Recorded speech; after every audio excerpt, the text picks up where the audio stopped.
Najat Vallaud-Belkacem, bonjour. Bonjour. On va parler de l'actualité, les déclarations de Nicolas Sarkozy au Figaro Magazine, la déclaration de candidature dont on dit maintenant qu'elle est imminente, le discours sur l'éducation de François Hollande, le tassement du Front National.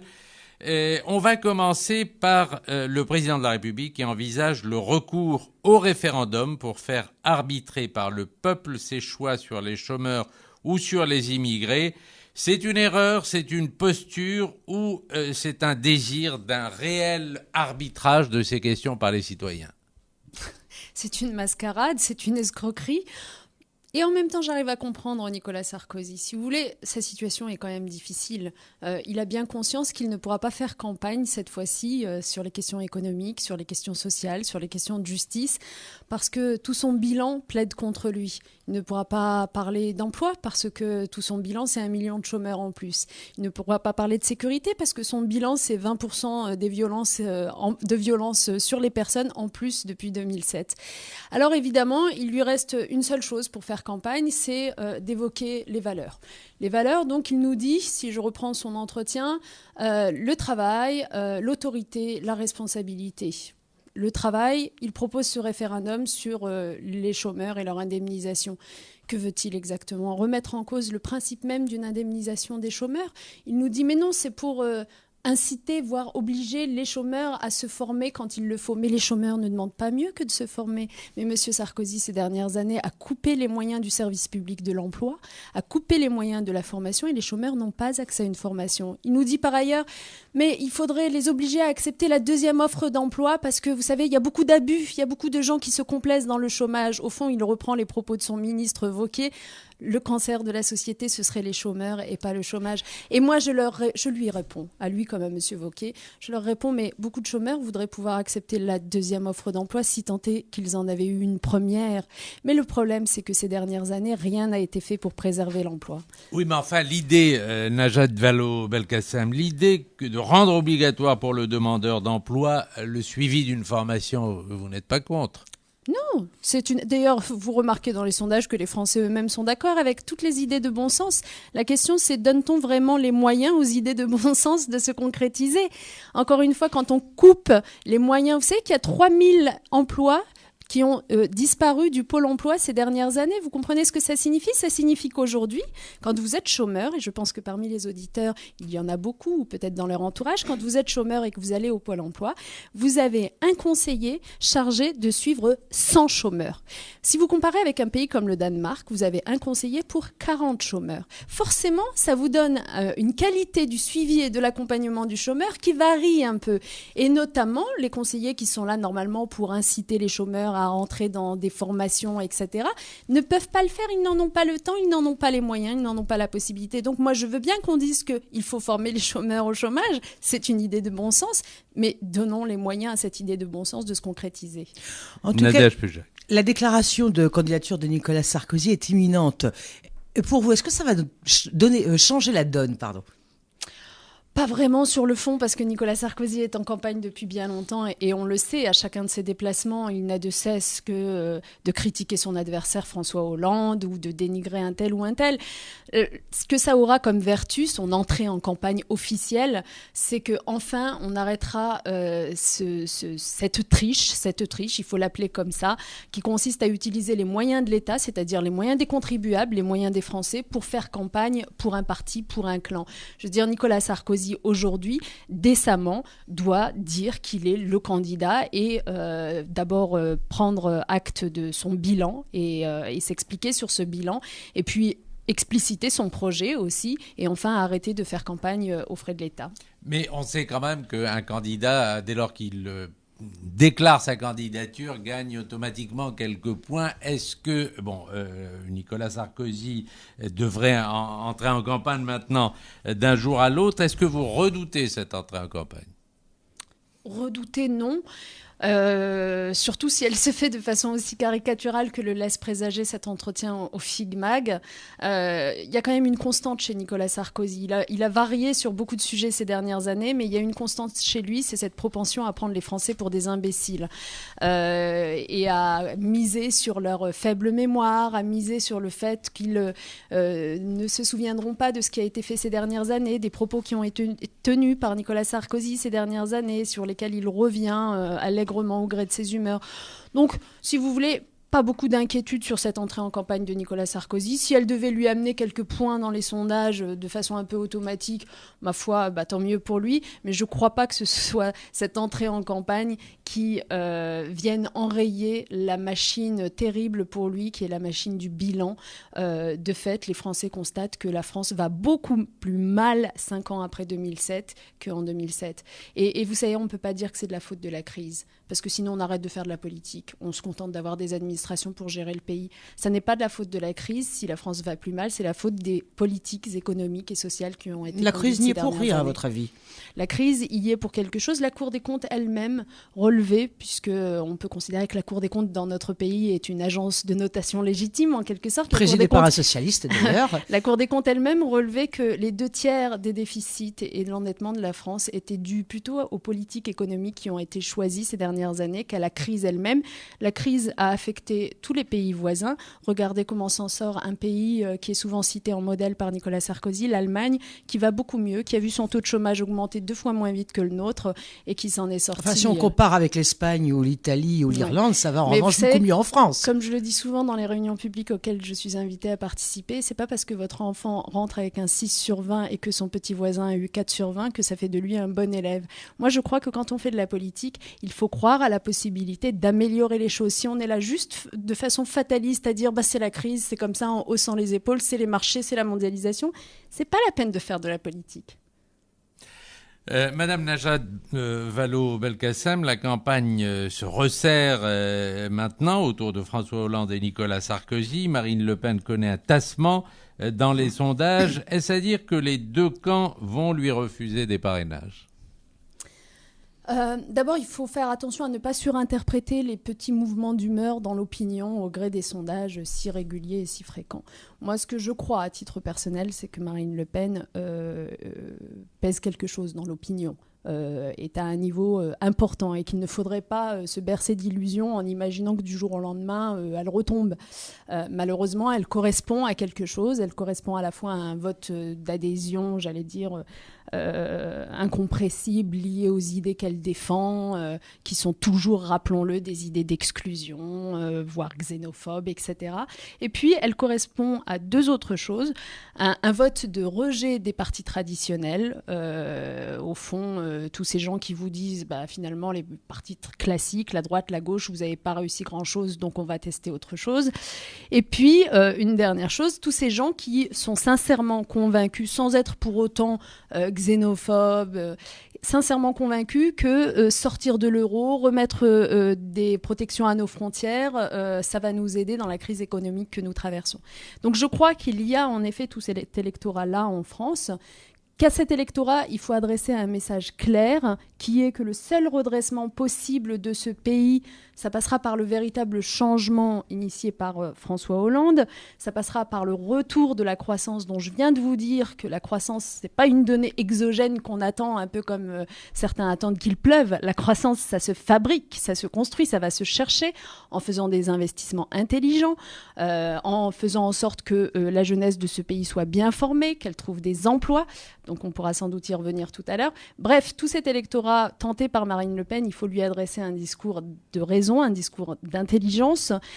Pour le reste, s'agissant des parrainages, moi je crois que c'est le problème de chaque parti que de trouver ses parrainages. Si votre question c'est faut-il que le Parti socialiste trouve des parrainages à Madame Le Pen ? Non, bien sûr que non. Nous, nos parrainages, je suis une élue locale, je suis amenée à donner le mien, je le donne en toute conscience et en respectant les électeurs qui m'ont faite élue locale. Donc mes électeurs n'apprécieraient pas que je donne mon parrainage à Marine Le Pen. Je ne le ferai pas. Cela dit, est-ce que jeudi il y a une audience du Conseil constitutionnel sur le problème des parrainages justement, puisque puisque Marine Le Pen demande l'anonymat des parrainages. Est-ce que vous seriez d'accord, vous? Est-ce que vous êtes en faveur de l'anonymat des parrainages, comme Madame Le Pen le demande? Mais ce serait terrible, enfin. Justement, pour les raisons que je viens d'exposer. Ça veut dire quoi, l'anonymat? Ça veut dire qu'on est dans les petites magouilles, dans les petites compositions. Franchement, on doit rendre des comptes à ceux qui nous ont fait élus, à ceux qui nous ont élus, nos électeurs. Donc, ils doivent savoir à qui nous donnons, en tant qu'élus locaux, nos parrainages. Voilà, c'est ce qu'on appelle la transparence démocratique, c'est le respect qui est dû aux électeurs. Et pourquoi, au fond, c'est ça la vraie bonne question. Pourquoi Marine Le Pen trouve-t-elle naturellement si peu d'élus pour la parrainer? Mais peut-être tout simplement parce qu'elle ne les convainc pas. Parce qu'elle a l'air quand même de convaincre près de 20% de la population. Oui. Ça c'est tangible. Oui, cela. Mais de fait, c'est important de convaincre les élus. Peut-être qu'il faudrait un parrainage par des citoyens. Alors, première chose, d'abord, il me semble, quand vous prétendez présider aux destinées d'un pays, ce serait bien de commencer par organiser votre présence sur l'ensemble du territoire à l'occasion des élections locales. Si Marine Le Pen, si le Front National avait réussi à faire des scores importants aux précédentes élections locales, notamment celles qui sont sous forme de proportionnelle, voilà, par exemple au régional, il y a la proportionnelle, elle aurait le nombre suffisant d'élus pour pouvoir la soutenir et la parrainer. Première chose, elle ne les a de fait pas. Deuxième chose, quand je vous dis que c'est quand même important de prendre en considération l'avis des élus locaux qui ne sont pas que là pour donner un parrainage, ils le font en raison de donner leur parrainage. Eh bien, ces élus locaux sont bien placés pour savoir que le Front National a eu l'occasion par le passé de gérer des collectivités et sont bien placés pour savoir comment ça s'est terminé à chaque fois. Donc c'est aussi, je suis désolée, le Front National n'a pas fait ses preuves, donc je comprends les élus locaux de ne pas vouloir lui donner leur parrainage. Donc vous dites qu'elle se débrouille et si elle n'y arrive pas, c'est pas un problème. Moi, je dis que, en effet, il relève de chaque parti de trouver ses parrainages et que je ne vois pas en quoi ça devrait être aux autres partis que de soutenir. D'accord, mais enfin, si, résultat des courses, si elle n'est pas là, vous en pensez quoi? Mais si elle n'est pas là, de toute façon, sans attendre qu'elle soit là ou qu'elle ne soit pas là, il y a un défi que nous devons relever, nous, les partis dits républicains. Que ne relève pas aujourd'hui l'UMP qui s'amuse à jeter de l'huile sur le feu en droitisant son discours en permanence, mais que nous, la gauche, nous devons relever, c'est de convaincre les électeurs tentés par le Front National que sortir de la crise et renouer avec la croissance, ça ne passera pas par plus d'exclusion, mais au contraire, plus d'inclusion, plus d'intégration au sein de notre pays, que les choses se passent mieux. Donc le discours de Marine Le Pen, au fond, il est incompatible avec l'idée même de renouer avec la croissance, l'épanouissement, le bien-être dans ce pays. Le premier défi que nous devons relever, c'est celui-là. Ça m'intéresse beaucoup plus que l'histoire des parrainages. Et ensuite, si Marine Le Pen n'avait pas ses parrainages, vous savez comment se répartiraient sans doute les électeurs. Beaucoup d'entre eux iraient vers l'abstention. Donc là encore, le défi resterait le même. Il s'agirait de les convaincre de ne pas s'abstenir pour venir voter en raison pour le meilleur projet de changement. Voilà, moi, ce qui m'intéresse, c'est la discussion sur le fond. C'est pas la discussion sur les combines électorales des uns et des autres. Alors, vous avez été proche de Ségolène Royal, vous avez été son porte-parole en 2007. Vous n'avez eu aucun mal à vous intégrer à l'équipe de Hollande? Non. Non, vraiment aucun. Mais vous savez, de toute façon, il y a évidemment une proximité depuis des années déjà entre François Hollande et nous. Voilà, c'est quelqu'un que à titre personnel, je côtoie depuis quasiment 10 ans dans les instances du parti. Donc j'ai toujours apprécié la façon d'être, la bonhomie, la sérénité que je retrouve avec plaisir dans cette campagne qui est pourtant une campagne rude. Il a cette tranquillité d'esprit qui fait les grands hommes, qui fait que il garde le cap dans la tempête. Et le fait de venir de l'équipe, qu'il y a pu y avoir au début, le fait de venir de l'aventure et de l'équipe de Ségolène Royal, au fond, n'est qu'une valeur ajoutée. C'est-à-dire qu'au fond, j'apporte une expérience de la campagne de 2007 et peut-être aussi des erreurs qui ont été commises pendant la campagne de 2007 et qu'il ne faut pas commettre à nouveau cette fois-ci. Mais non, les choses se passent très bien. Franchement, on a connu des situations plus inconfortables au Parti socialiste. Enfin, quand même, au congrès du Bourget, enfin au meeting du Bourget, quand on a passé le film sur le PS, qui ne faisait pas allusion à Madame Royal, ça a dû quand même vous faire curieux, j'imagine. Vous avez dû trouver ça curieux. Oui, il y a eu indéniablement une maladresse sur ce sujet qui va être rectifié, réparé, hein, vous savez.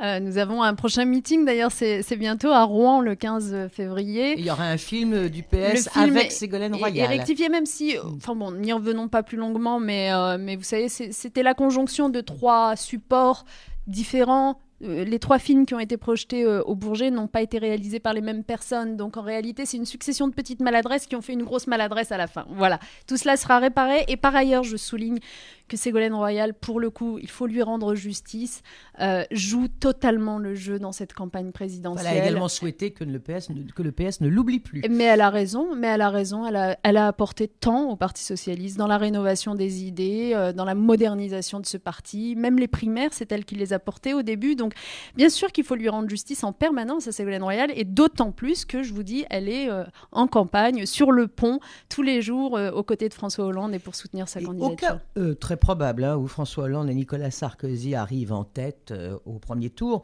est-ce que les socialistes, vous tendrez la main à François Bayrou ? C'est à François Bayrou de dire ce qu'il veut faire. Il est des sujets sur lesquels, indéniablement, je vois que nous sommes en accord. Sur la question des valeurs, par exemple. La réaction que nous avons eue, lui comme nous, à l'entretien de Nicolas Sarkozy au Figaro Magazine, en dit long sur le fait qu'il reste quand même en France une certaine droite et un certain centre qui ne veut pas être tiré à droite toute. Bon, voilà.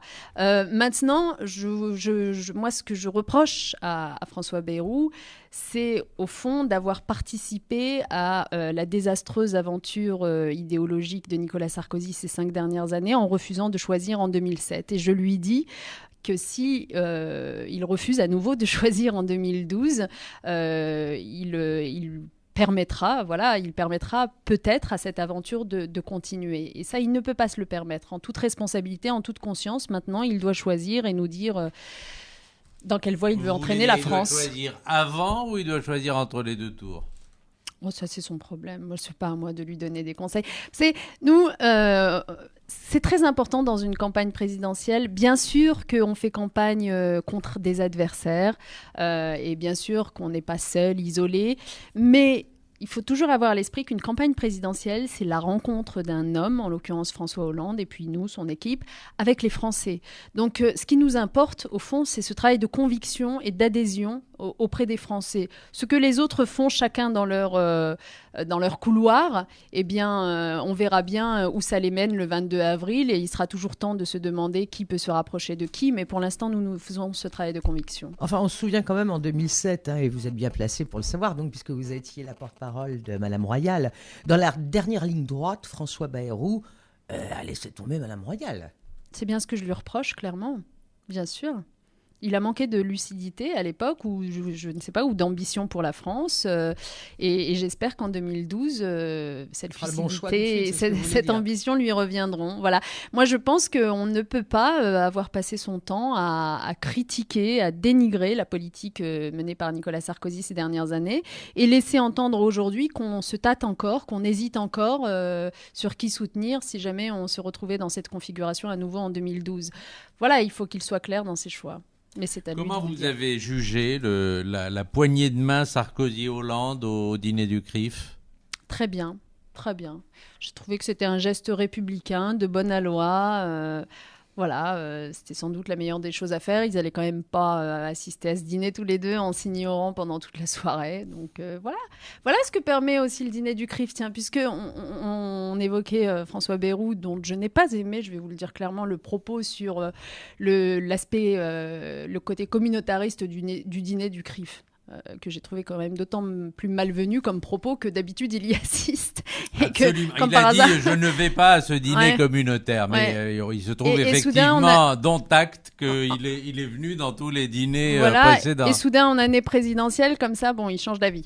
Bon, donc il a reproché à ce dîner d'être un dîner communautaire. J'ai envie de vous dire, cette poignée de main entre François Hollande et Nicolas Sarkozy est le meilleur signe, s'il en fallait un, du côté républicain de ce type de dîner, au fond. Parce que ce type de dîner, auquel il m'arrive de participer aussi, à quoi vise-t-il? À inviter notamment les personnalités, pas seulement politiques, religieuses, de toutes les autres religions, elles sont systématiquement présentes, de la société civile, etc., à être présentes pour entendre un certain nombre de messages, de débats d'idées.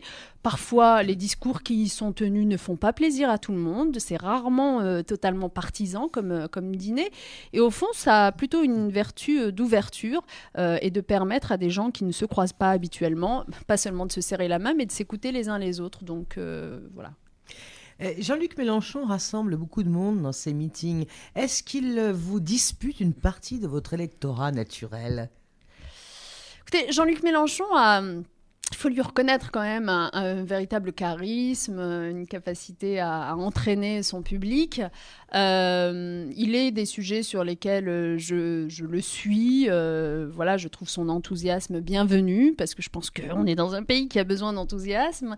Mais il est beaucoup de sujets aussi sur lesquels il manque de réalisme. Et je crois, vous savez, j'ai commencé cet entretien, en évoquant la propension de Nicolas Sarkozy à prendre les Français pour des imbéciles.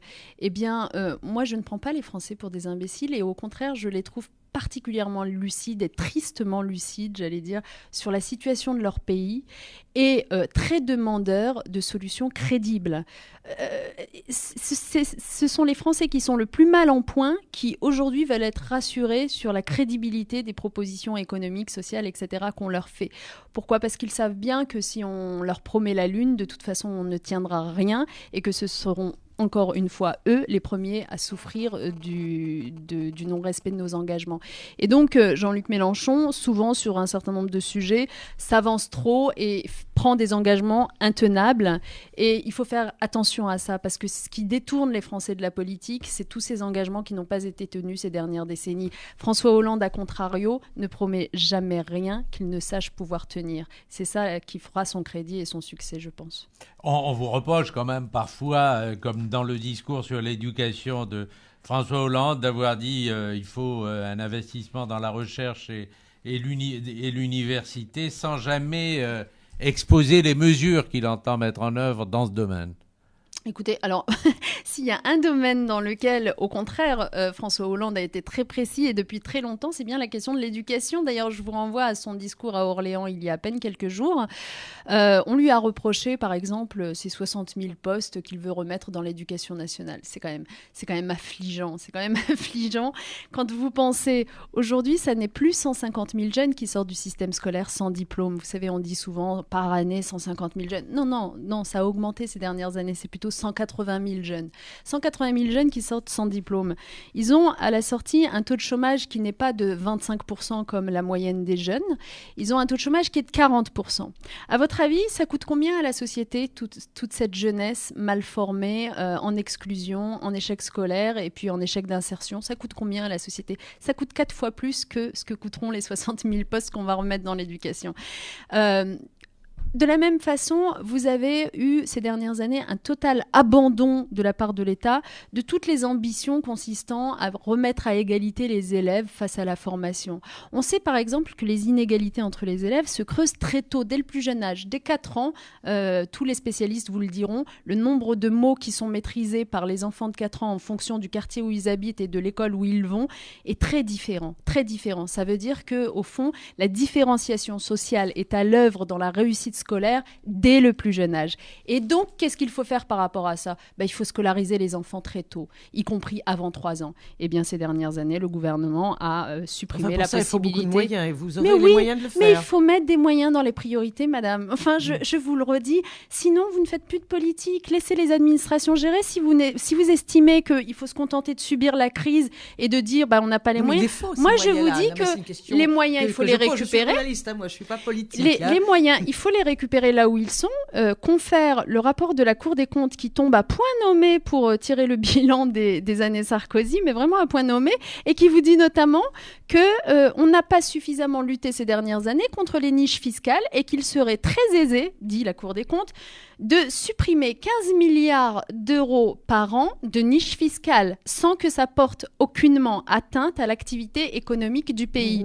Eh bien voilà, par exemple, des économies qu'il serait très intéressant d'aller récupérer. Alors, il nous reste quelques minutes. Pour ensuite investir dans l'essentiel, l'éducation. Pourquoi l'éducation est essentielle ? Parce que des jeunes bien formés, c'est des jeunes au travail. Des jeunes au travail, ça veut dire des rentrées fiscales, parce que quand vous avez un travail, vous payez des impôts. Des rentrées fiscales, ça veut dire un pays qui va mieux, puisqu'on peut récupérer des recettes pour l'État, investir et faire de la croissance.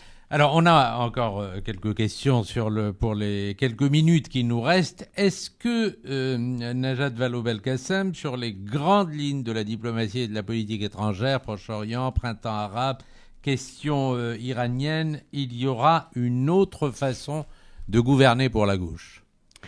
Écoutez, il y aura en tout cas une France plus présente. Moi, j'ai pas le sentiment que ces 5 dernières années, la France ait été très présente sur ces sujets. Sauf exception, évidemment, j'imagine que vous allez me parler de la Libye. Sauf exception, mais par exemple, s'agissant des révolutions arabes, il y a quand même eu une espèce de silence assourdissant lié à un malaise évident de l'État français. On ne va pas y revenir. Et je pense que la diplomatie française aurait vocation, en effet, à faire entendre sa voix, une voix respectée dans le monde, davantage qu'elle ne l'a fait ces dernières années. Voilà. Donc, je ne pense pas que ce soit une question de gauche ou de droite, parce que je vous renvoie au discours de Dominique de Villepin, par exemple, que tout le monde a en tête à propos de l'Irak. Parfois, la droite a su faire entendre une voix diplomatique forte et respectée dans le monde. Mais je pense que ces 5 dernières années, et l'accueil de Kadhafi à Paris, pardonnez-moi de refaire allusion à cela, en a été un symptôme quand même suffisamment cruel. La diplomatie française, c'est plutôt marqué. Libye, hein, ouais, mais justement, c'est ce que j'allais vous dire. La diplomatie française, c'est marqué sur lesquels vous êtes d'accord avec lui. Oui, la Libye, quand je dis Libye, la diplomatie française, Sarkozy, malgré tout, c'est marqué par Israël, par son caractère. La diplomatie française, c'est marqué par son caractère erratique. C'est tout le problème. On a besoin de constance. On a besoin d'être respecté. Le problème, c'est que, si vous voulez, le respect, ça se commande pas comme ça en un claquement de doigts. Pour être respecté à l'étranger, il faut être un peu exemplaire. Et on n'est pas exemplaire sur un certain nombre de sujets aujourd'hui. Est-ce qu'il n'a pas été pragmatique, puisque vous parlez de la Libye, il avait promis à Kadhafi de le recevoir s'il libérait les infirmières. Le principal était peut-être de récupérer les infirmières. La Libye, je vous ai dit, nous sommes, évidemment, nous avons soutenu ce qui s'est passé en Libye. Il ne faudrait pas que ça devienne l'alpha et l'oméga de la politique française à l'étranger. Aujourd'hui, j'aimerais par exemple que nous soyons plus présents sur la question de la Syrie. Vous souhaitez qu'il y ait une intervention similaire à ce qui s'est passé en Libye, en Syrie ? Je constate qu'il y a des massacres en Syrie et que, de fait, on ne peut pas rester indifférent ou silencieux face à ce type de situation. Moi, je pense en effet qu'il y a sans doute une voie pour que la diplomatie française soit plus présente. Ça veut dire que vous pensez que vous arriveriez à convaincre Russes et Chinois à ne pas mettre leur veto ? Mais la façon de poser votre question me pose problème. Je veux dire, oui, moi je pense qu'en effet, de la même façon que s'agissant de la diplomatie européenne pour les questions européennes qui sont tellement d'actualité, je pense que Nicolas Sarkozy n'a pas été le meilleur émissaire de la France ces dernières années et qu'en s'y prenant mieux, en travaillant avec plus de respect pour les partenaires, mais aussi plus de fermeté, on peut obtenir mieux. C'est un travail de longue haleine qui consiste à aller trouver des alliés là où ils sont et à faire front de façon unie sur des sujets qui nous semblent essentiels. C'est un travail qui n'a pas été conduit ces dernières années. Franchement, vous êtes journaliste, vous le rappeliez tout à l'heure, j'imagine que vous parcourez aussi souvent que moi la presse étrangère. Allez voir quelle est l'image de notre président actuel dans la presse étrangère et vous comprendrez qu'on peut faire mieux, largement. Merci Najat Vallaud-Belkacem, porte-parole de François Hollande, adjointe au maire de Lyon.